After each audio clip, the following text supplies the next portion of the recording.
You ever notice how the loudest, "I'm over it," is always the biggest lie? The texts stop.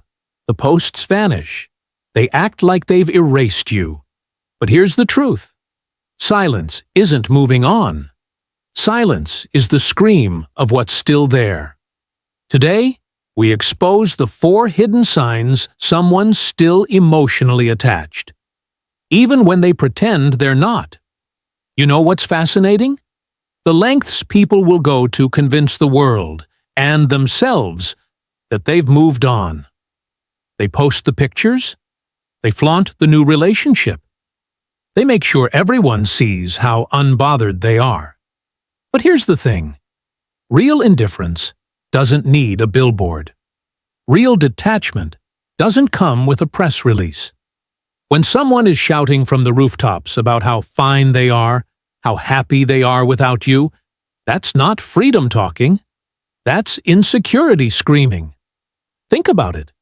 When you're truly over someone, when you've genuinely moved on, you don't feel the need to prove it. You don't curate your life to send a message. You just live. You wake up, you go about your day, and the thought of them doesn't dictate your actions. But when someone is still emotionally tied to you, even if they won't admit it, they can't help but overcompensate. They're like a magician performing sleight of hand. Look over here at this shiny new distraction, so you don't notice what's really going on inside. And let's be honest, we've all done it.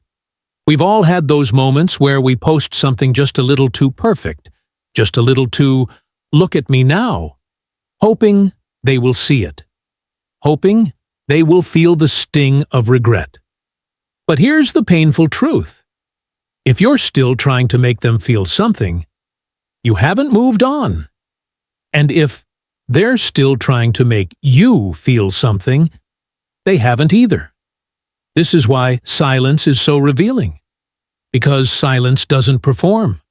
Silence doesn't pretend. When someone is truly detached, they don't need to broadcast it. They just disappear. They don't need you to know they're happy, because their happiness isn't tied to your reaction anymore. But when they're still emotionally attached, even if they've cut off all communication, even if they've blocked you or walked away, their actions will always betray them. You'll see it in the way they suddenly pop up after months of radio silence. You'll see it in the way they happen to run into mutual friends right when they know you'll be there.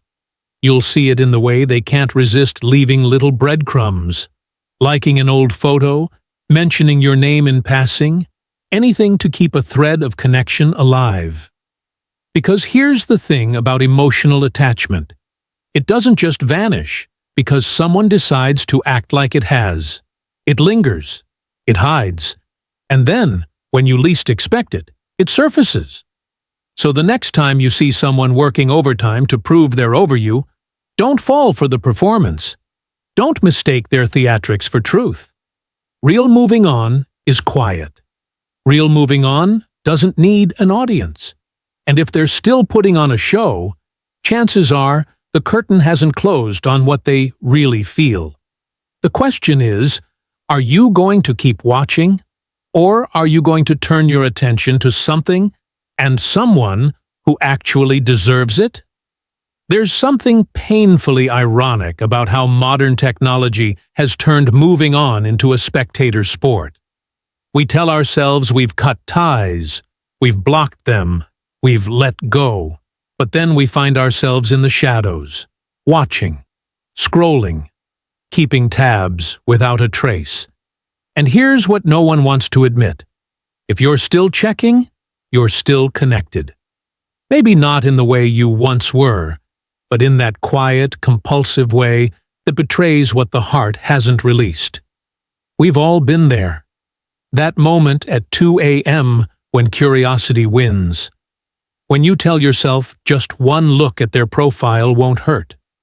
When you mute their stories so no one sees you watching, but then watch them 10 times in secret. And here's the brutal truth. That's not indifference. That's not moving on. That's emotional surveillance. You're not free. You're just hiding your chains better. What makes this cycle so insidious is how we rationalize it. I'm just curious. I don't care. I'm just bored. But let's be honest. When you're truly over someone, you don't feed on breadcrumbs. You don't dissect their Spotify playlists for hidden messages. You don't notice they've changed their profile picture 3 minutes after they post it. These aren't acts of closure. They're rituals of attachment. Every time you peek into their world, you're not gathering information. You're feeding an addiction. And here's what's fascinating. The person doing this will swear they're fine. They'll tell their friends, "Oh, I never think about them anymore," even as their fingers unconsciously type their name into search bars. They'll claim detachment while meticulously noting who liked their ex's latest post. This isn't moving forward. It's orbiting the past in ever-tightening circles. The worst part? This behavior leaves invisible scars. Every time you indulge that urge to check, you're reopening a wound you told yourself was healed. You're resetting the clock on your own recovery. Because moving on isn't just about removing someone from your present. It's about stopping the reruns of your past. And as long as you're still watching, still refreshing, still lurking in the digital shadows, you're keeping them alive in your mind long after they've left your life. Now, let's flip the script. Because here's what you need to understand about them when they do this to you. When they mute you but still watch every story. When they accidentally like an old photo months later. When they claim they've moved on but still ask about you in coded ways. That's not coincidence. That's not random. That's the unmistakable tremor of someone who can't quite let go. Silence is their cover, but their actions are the confession. The sudden follow from a burner account months later. The "I just happened to be in the neighborhood" text. The way they still remember details you never thought they'd retain. These aren't signs of someone who's free. They're proof that emotional gravity still pulls them back, no matter how far they drift. So, what do you do with this knowledge? First, stop mistaking their silence for strength. Just because someone isn't reaching out doesn't mean they're not emotionally entangled. Second, and this is crucial, recognize when you're doing it too. That impulse to check isn't harmless. It's the thread still tying you to what was. Cut it. Not for them, but for you. Because the person who truly moves on isn't the one who hides their watching. It's the one who stops needing to look. The digital age has given us endless ways to haunt each other without ever speaking a word. But real freedom, real healing, that happens when you close the tabs, delete the shortcuts, and turn your attention fully toward what's ahead, not what's still watching from the shadows. There's a particular kind of emotional whiplash that comes from someone who can't decide whether they're in your life or out of it. 1 week, they're distant, almost cold. Radio silence that makes you question if they ever cared at all. Then, just when you start to adjust to their absence, they reappear with a text that feels like a spark. A comment that lingers just a little too long. A moment that drags you right back into the emotional turbulence you thought you'd escaped. This isn't confusion. This isn't mixed signals. This is addiction. Think about it. When someone is truly done, when they've genuinely moved on, there's a steadiness to their energy. They don't drift in and out of your life like a ghost. They don't leave breadcrumbs just to watch you pick them up. The hot and cold dynamic isn't about uncertainty. It's about control. It's about keeping you just close enough to feed their ego, just far enough to avoid real responsibility. And the cruelest part? The more they do it, the more you start to question yourself. Did I imagine our connection? Was it never as deep as I thought?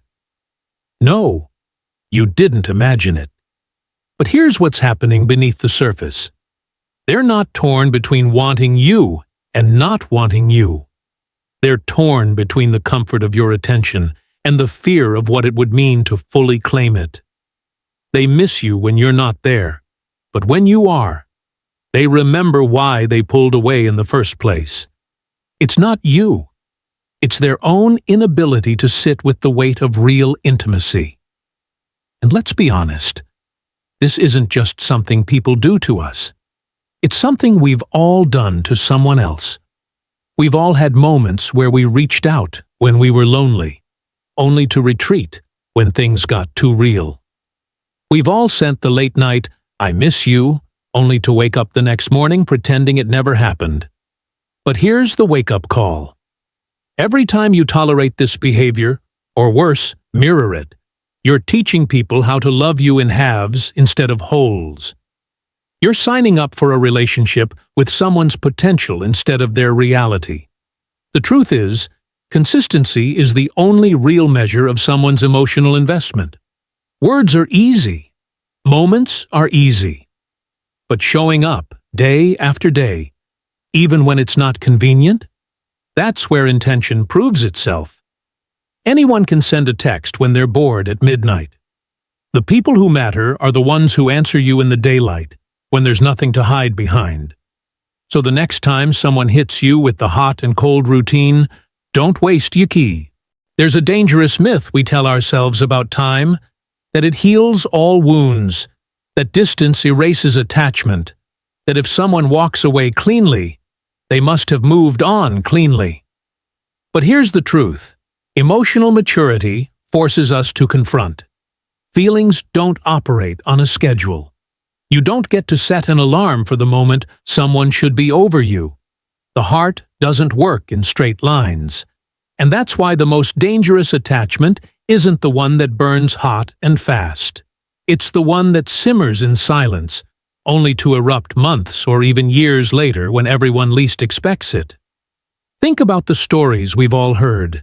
The ex who resurfaces after a new relationship begins, the drunk call at 3 a.m. after a year of radio silence, the sudden, "I saw this and thought of you" message long after you'd deleted their number. These aren't coincidences. They're proof that emotional processing isn't linear. What looks like indifference today might just be dormancy, a feeling buried under layers of pride or distraction, waiting for the right trigger to bring it rushing back to the surface. This is why silence can be so deceptive. When someone walks away without a word, when they seem unaffected by your absence, when they carry on as if you never mattered, it's easy to believe that's the whole story. But real life doesn't work like that. Real emotions don't vanish on command. What we often witness isn't genuine detachment. It's emotional suspension. They've pressed pause on their feelings, not because they've resolved them, but because they don't know how to face them. And that pause can last weeks, months, even years, until something shakes them awake. A song, a smell, a lonely night, a failed relationship. That's when the dam breaks. That's when the delayed reaction hits. And here's what no one talks about. This phenomenon exposes one of our most uncomfortable truths about human connection. We can lie to ourselves about being over someone. We can fill our lives with new people, new hobbies, new distractions. But the heart keeps its own ledger. It remembers the unresolved conversations, the unfinished business, the love that never got a proper ending. And until that account is settled, the past will keep finding ways to collect what it's owed. This is why the healthiest thing you can do, for yourself and others, is to stop interpreting silence as closure. Just because someone hasn't reached out doesn't mean they've moved on. Just because they've moved on doesn't mean they've let go. The human psyche doesn't work in those clean divisions. Real closure isn't something that happens to you. It's something you actively choose, something you work through, something you earn by facing what hurts, instead of pretending it doesn't exist. So the next time you wonder why someone from your past suddenly reappeared, or why you still feel a pang at a memory you thought you'd buried, remember, time doesn't heal wounds. It just gives us more opportunities to avoid them. The only way out is through. The only way to truly move on is to stop confusing distance with detachment and silence with strength. Because the emotions we refuse to process don't disappear, they just wait for the moment we're weakest to remind us they were there all along. This is the ultimate test of emotional maturity. Not how long you can pretend you don't care, but how honestly you can admit when you still do. Not how cleanly you can walk away, but how thoroughly you can face what you left behind. Anything less isn't moving on. It's just postponing the inevitable. And life has a way of making sure the bill always comes due. Next time they try to play the I don't care card, remember, the quietest rooms hold the loudest echoes. Hit subscribe. We're just getting started.